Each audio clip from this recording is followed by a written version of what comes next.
Welcome to The Issue here on Your TV. I'm Mark Carr, and you notice we're still broadcasting The Issue from our homes, so everyone, my co-hosts, guests, and the producer are safe. We'll be broadcasting this way for future episodes of The Issue to keep the community updated.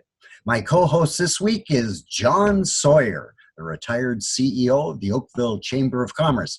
Hello, John. Are you staying safe? Hi, Mark. Very much. We're being very, very careful.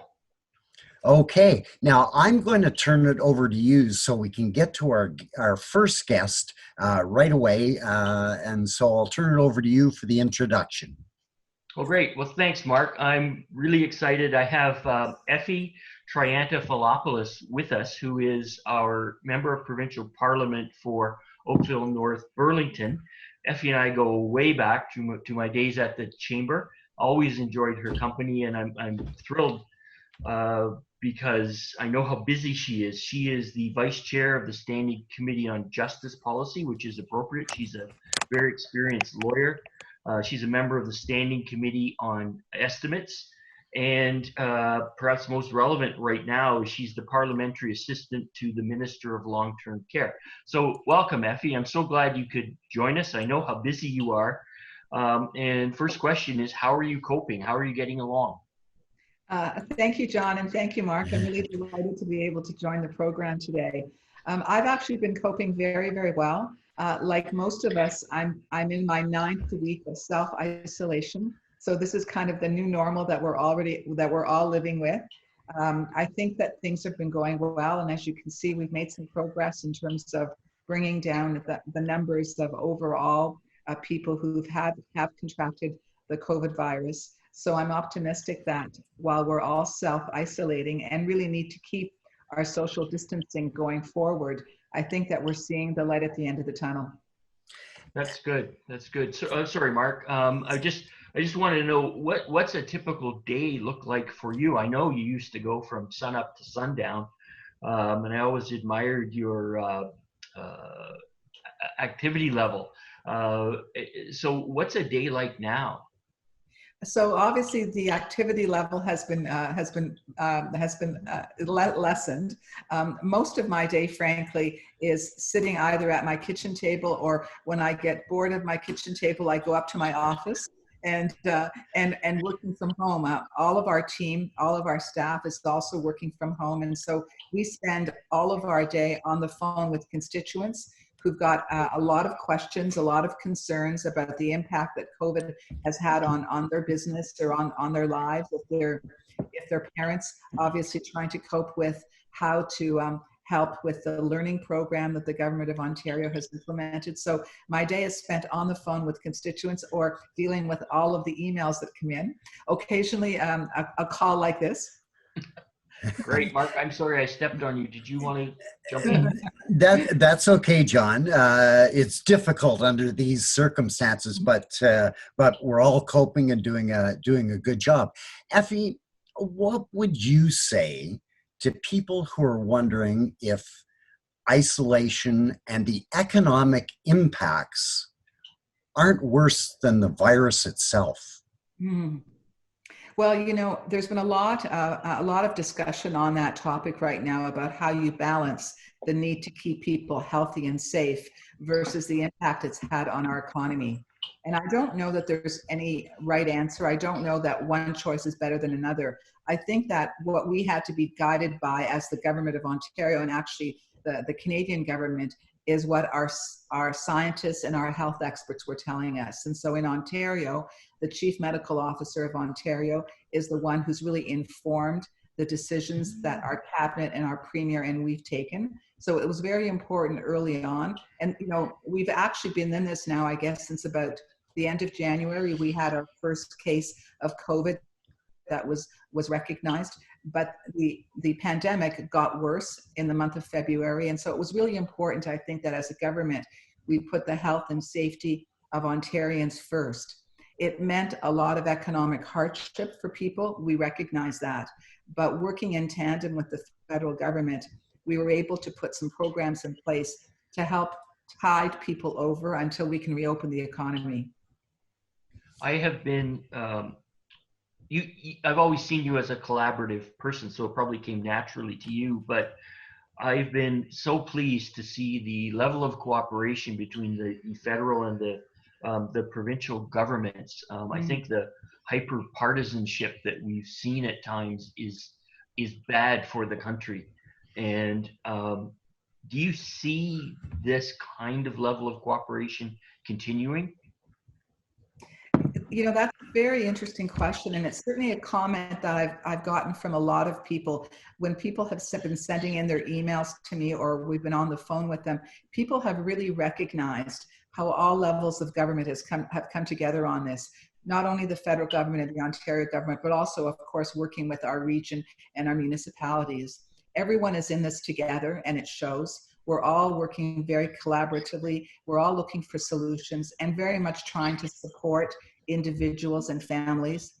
And I recognize that partisanship is something that has no place when you're dealing with a crisis of this scale. It's been unprecedented. I don't think in most people's lifetime we've come across a situation like this. And so for me, I'm really proud to see how all of our elected officials have put aside that partisanship that regrettably creeps into our dialogue from time to time, and have worked, and we've really worked together well. And certainly, you may have seen it as well with my federal counterpart, Pam Damov.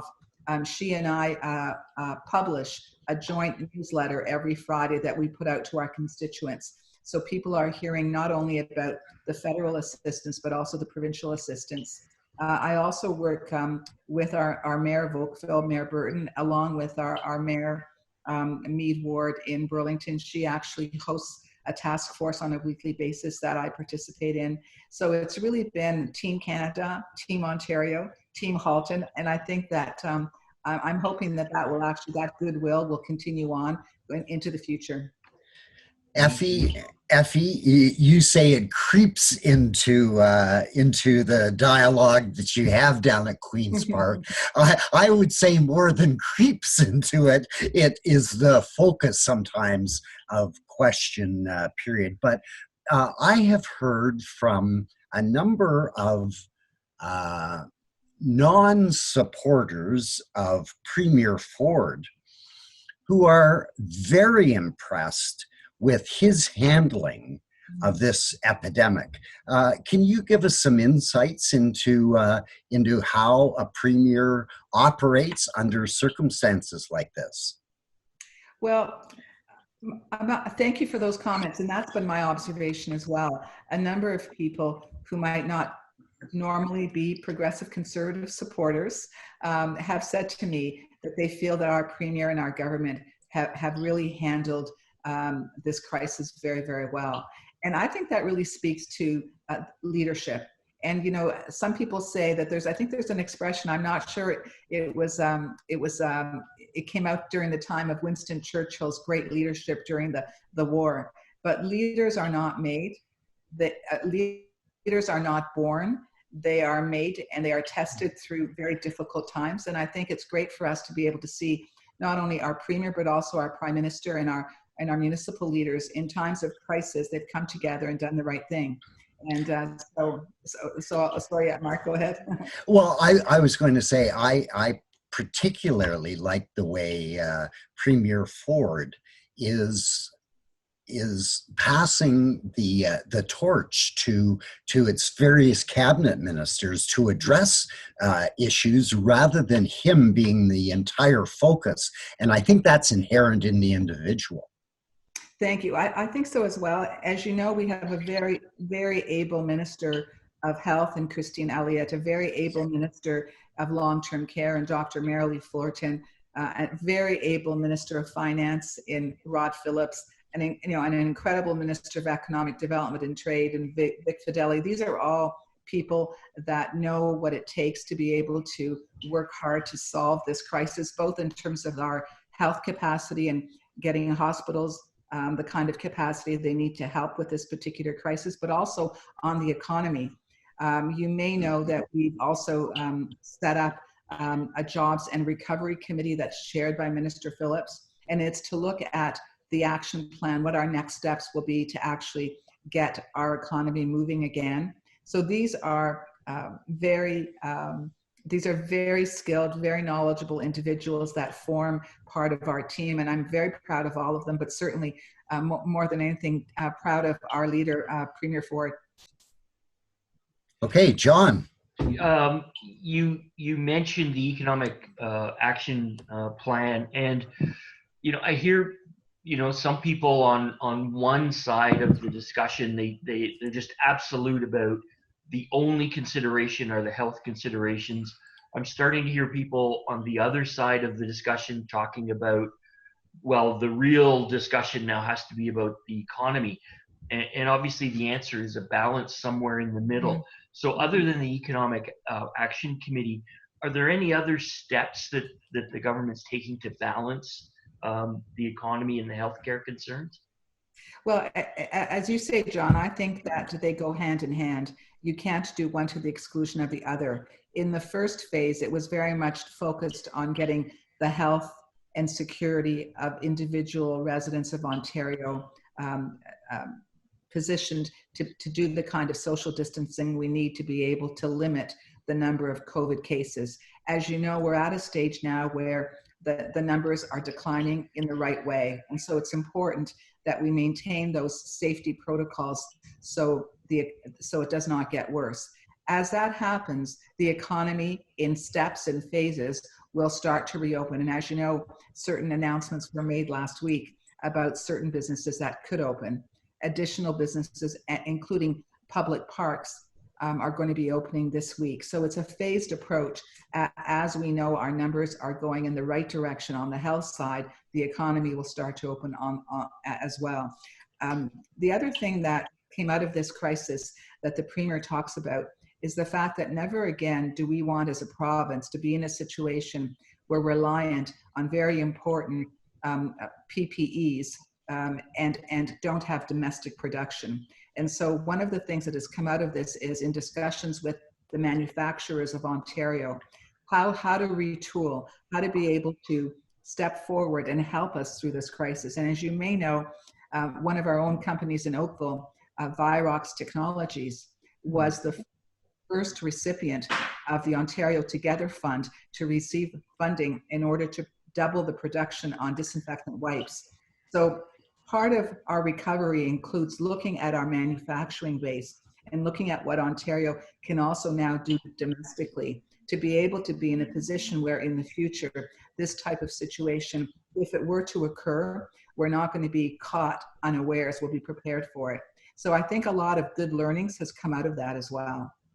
Well, Effie, I know you have to get to another meeting that you're already late for, but we appreciate you taking the time for us here on the issue and updating the community. So I want you to stay safe and all the best to you and your family. Thank you so much, and thank you for the invitation to join you today. Welcome back to The Issue here on Your TV. I'm Mark Carr, and my co-host this week is Mr. John Sawyer, retired CEO and president of the Oakville Chamber of Commerce. Okay, John, I'm going to turn it over to you to introduce our next guest. Thanks, Mark. I'm excited to have my friend Nolan Machin with us today. Nolan is the publisher of a wonderful daily online publication that I start my day with almost every day. It's called Oakville News, and it's about events and issues related to Oakville and the Halton region. So welcome, Nolan. Thank you. I'm happy to be here. Good to see you. It's been a while. It has. It's been a while since I've seen everybody. And as we've mentioned before, the pandemic haircuts are in style. Yeah, we're not going to go back to that. Oh, come on. Although Mark's working on a mullet, I hear. Yeah, I hear that too. So how are you coping? How are you coping? Actually, I'm coping extraordinarily well. The pandemic, from a readership perspective for Oakville News, has been staggering. Our reads are gone up threefold. Nice. It's amazing.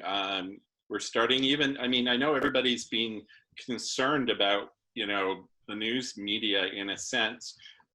But from our perspective, we're able to help businesses so much, even through their advertising, where they can actually communicate to people. One of our advertisers is Medicine Shop, put up, and I said, hey, you do free, delivery. He says, oh yeah, okay. And he threw it up, and it's doing well. So it's Nice. it's really wonderful to be able to help people. That's good. So So good. go ahead, Mark. Uh, I was just wondering, Nolan, has this pandemic changed the way you collect news in terms of being able to reach people and so on? Has it changed? Has it changed how we do business? Some people are a little harder to get a hold of because you're going through emails, and sometimes, though I am collecting a lot of personal cell phone numbers, which I'm sure they were never planning to give, which is interesting. But for what we do, because we're online, so in fact, people are becoming more used to the way we do business. And actually, it's been good.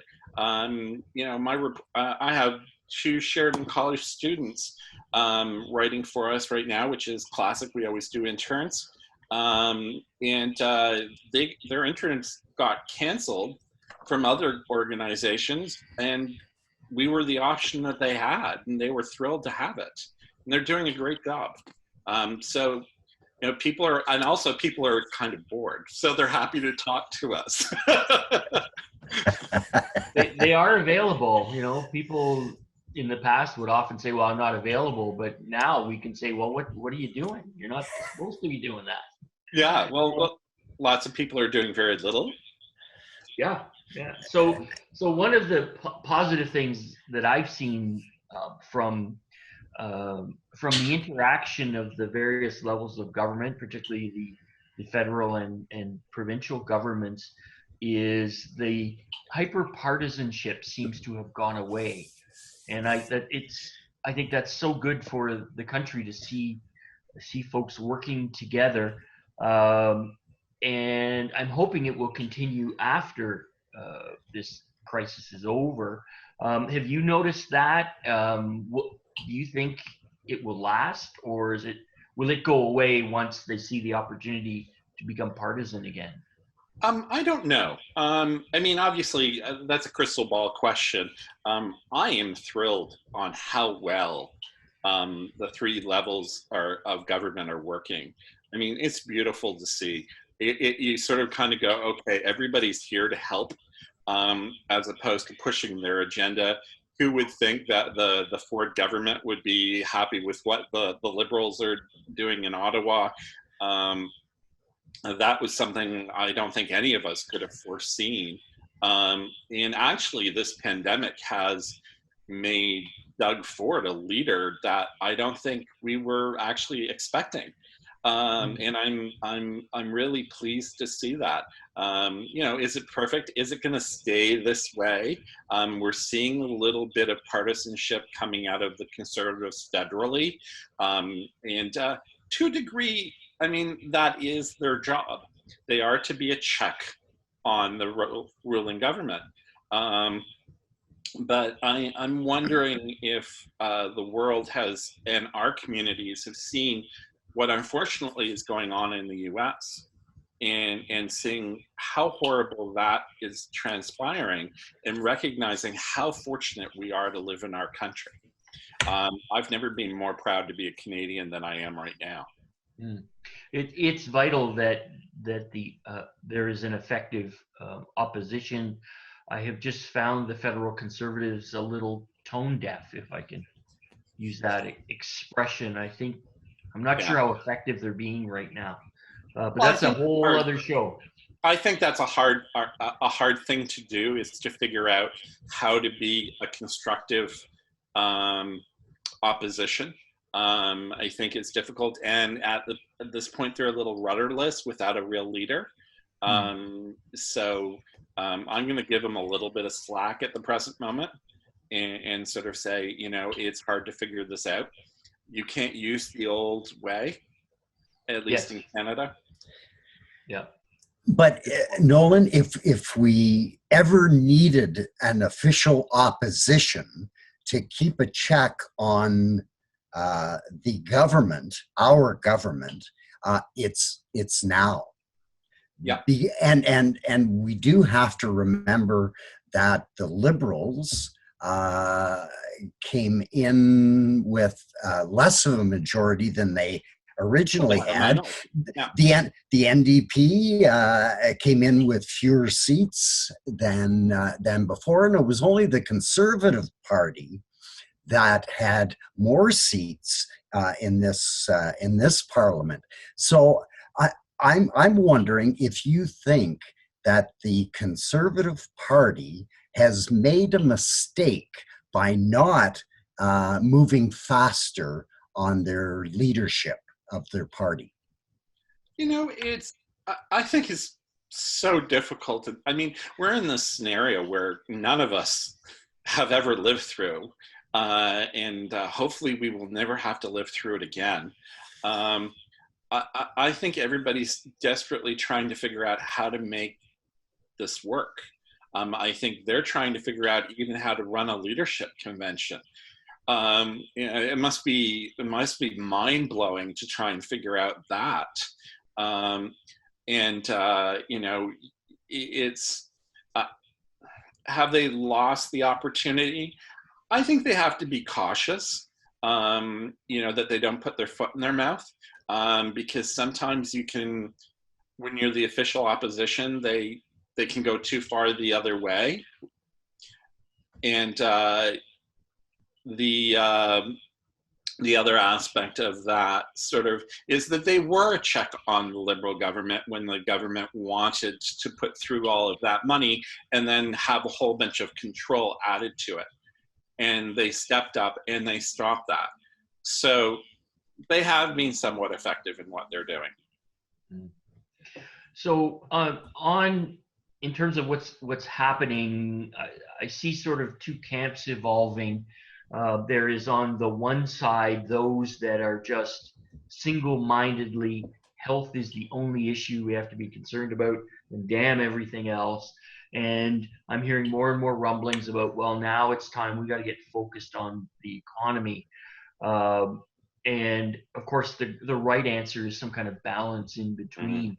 How do you think the governments are doing in terms of that balance? Are they leaning too far one way or the other, or are they just about right? I have to say, as I'm kind of happy with the way things are going. I can see that they're trying to open up the government fairly promptly. Or shouldn't say open up the government, I mean open up the economy fairly promptly, but not stupidly. So they're taking it one step at a time. At least I think in Ontario, he's trying to move things along as quickly as can be. But you have to put some checks in there, because if we let this run rampant, we're going to be in a horrible state. And we don't want to be there. So I would say that right now, I think there is a fairly good balance, because people need to get back to work for their mental health. There's so much fear, financial fear, that's going on right now. So that's what I'm thinking at the present moment. As long as I've known you, you've been a champion of mental health issues. I'm just wondering, any advice you might have for people or for the governments in terms of staying on top of mental health issues through this? Wow. You know what? I am a user of mental health services in our community. I'm very fortunate to have an amazing psychiatrist, and who I talk to every couple of weeks.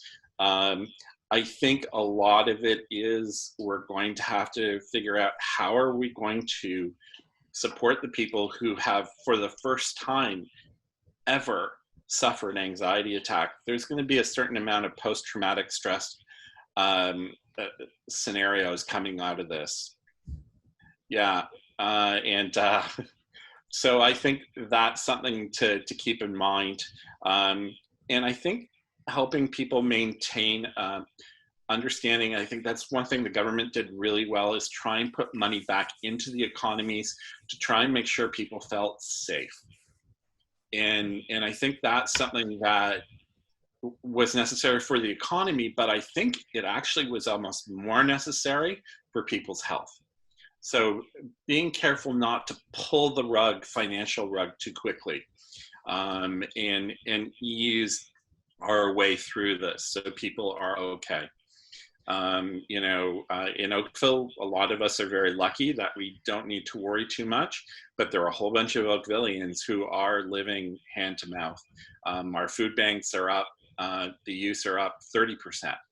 So big deal. Yeah, that's a good point. Go ahead, Mark. Sorry. I was just going to ask Nolan, in the last couple of minutes that we have here, if you were to give any advice to any level of government, what would that be? Oh my goodness, what would that be? I think what we're seeing now is that people have to understand that there is a need for people to feel financially secure. And if there is a way for the government to do that on a long-term basis, and there are so many different things, there's universal basic income that's floating around a lot right now, but there is a lot of things that we need to do to try and ensure that all classes of people are looked at and cared for. And working towards those solutions, I think in the long run will be extremely beneficial. So that would be my answer to that one. Okay, and we hope they take that to heart. And Nolan, I appreciate you coming on today and giving us your insights into government at all levels and COVID-19 as well. So thank you so much. It's been my pleasure. Thank you. And everybody, please sign up and get your subscription to Oakville News. I always gets that last little I have to. there, doesn't he? That's great, Nolan. We really appreciate you joining us today. And I want to talk to our audience that these are difficult times. The issue and your TV will continue to provide relevant, up-to-date information. And you can always check with Jessica on Halt News each weekday for local news. So, John, thank you very much for joining me, and you and our audience. We'll see everybody next week on The Issue. Stay safe, everyone.